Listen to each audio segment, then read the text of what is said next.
Well, hey, welcome to the Toadstead. Well, as you can see, our foam cutter, for those who are following the channel, is slowly being buried in other stuff that we do. So let's see how far we've gotten so far, and we'll talk about some of the things we did.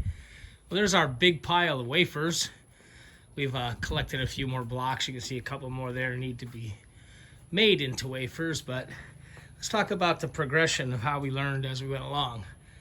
This is an example of the first bit that we did. Yeah, that's duct tape. And the, excuse me, the original idea was to build these large panels and put them up one at a time.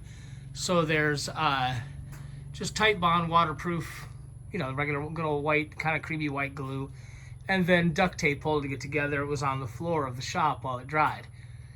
Did that work? Yeah.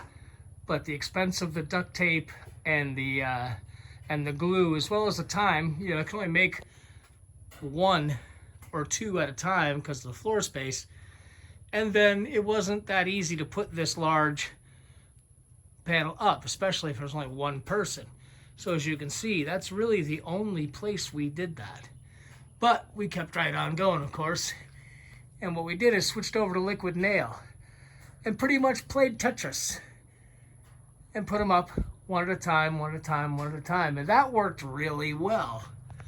Now, it's a little time consuming because we had to move a lot of stuff. Relocate those lights, put up our little furring strips.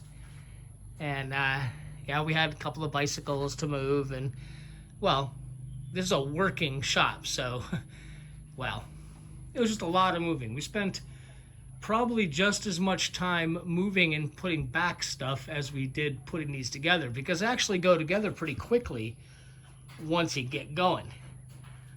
And this is, well, over the course of, I don't know, I guess a week, 10 days, just part-time putting these up. And they're almost 2.5 inches thick.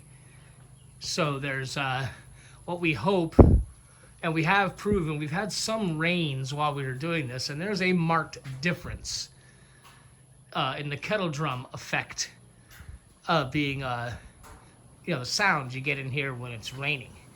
Now we've had to stop because we had some other things going on, and we will continue when we have time next time. I've left this channel open because I want to run some electrical line up there first, and I've got to tidy up some electrical that's already there. When we finish this, this will be flat across this area. It won't go all the way up to the peak. And that has to do with a bunch of different things I'm going to bug you with, but we just decided to do that. And to do that, we have to, of course, move that junction box to where it's accessible. We're going to put in a a receptacle up here for future use for perhaps a garage door opener. And then we see we have one LED light there. We'd like to put 3 across. 1 to illuminate the workbench, and 2 just to illuminate the rest of the shop. And these will be individually controlled. Unlike these, which are one switch for left and right. Turns them all on, just kind of depending on what we're doing. Now, as you can see, we got a lot of stuff to move to get that last 5 feet of shop too. So are we procrastinating a little? Yeah.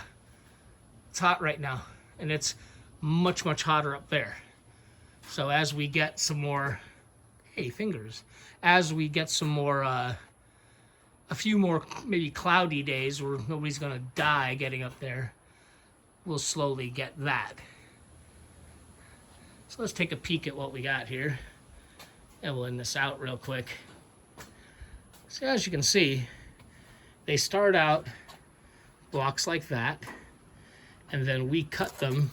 Let me grab a decent looking one here. Yeah, that's a 2-meter directional antenna that I'm building, and, well, you know, just another thing we're doing. Anyway, you can see here how thick they are. Now, I'm not going to venture a guess on the R value, but I think it's going to be definitely high enough to make us happy. And that's why we're really doing this, is because so much stuff gets done in the shop. So much gets worked on. Now we are going to do not only just the ceiling up there, but we're going to do the walls as well. So there's quite a bit of, I can't call it debris. Some days it is, that we have to move, and then we have to, of course, make a nice plate to protect everything from the wood stove. The wood stove was another big reason we started doing this, because we found out this past winter where we had some cold days and nights, but we wanted to be able to work out here. We had some emergency stuff, mostly vehicles that had to go, had to be done. People's lead vehicles, and while that wood stove worked okay, we think it certainly would have worked better had we had the shop insulated. So that's why we're doing it.